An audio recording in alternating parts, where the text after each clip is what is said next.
કચ્છના અંજાર તાલુકાના મીઠા પસવારિયા ગામેથી એક મોટો રાજકીય વિડિયો સામે આવ્યો છે। ગામમાં આયોજિત એક કાર્યક્રમ દરમિયાન અંજારના ધારાસભ્ય અને રાજ્યમંત્રી ત્રિકમ છાંગા ચાલુ ભાષણે લોકરોષનો ભોગ બન્યા હતા। ગામની ગંભીર સમસ્યાઓથી પરેશાન એક સ્થાનિક વ્યક્તિએ ચાલુ કાર્યક્રમમાં ઊભા થઈને મંત્રીશ્રી સામે સવાલોનો મારો ચલાવ્યો હતો અને આકરા શબ્દોમાં પૂછ્યું કે ધારાસભ્ય છો, મંત્રી છો, તો અમારો ફોન કેમ નથી ઉપાડતા? ગામમાં રોડ રસ્તા ક્યારે બનશે અને ગટરના પ્રશ્નો ક્યારે ઉકેલાશે તેવા વિકાસના કામોને લઈને ભારે આક્રોશ જોવા મળ્યો હતો। જો કે ચાલુ પ્રોગ્રામમાં વિરોધ પ્રદર્શન કરનાર આ વ્યક્તિને પોલીસે તાત્કાલિક ધોરણે ડિટેઇન કર્યો હતો।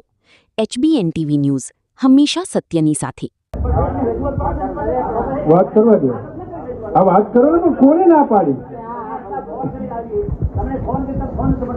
તમને હમણાં બે દી પહેલા તો વાત થઈ, તમને કીધું કે હું બે દી પછી ગામમાં આવું છું।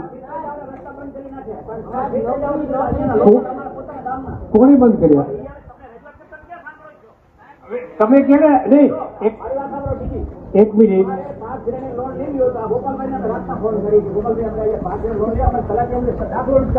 બરાબર છે, કરાવી દીધો ને। ગોપાલભાઈ કોણ? ગોપાલભાઈ કોણ? એ ભાજપનું જ માણસ છે, એ પ્રતિનિધિ આવશે ને, કેમ નહીં આવે? એમ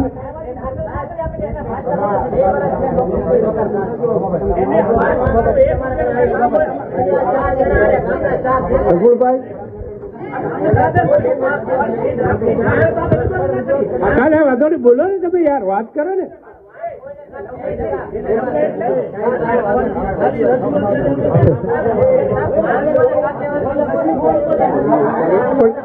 એ રજૂઆત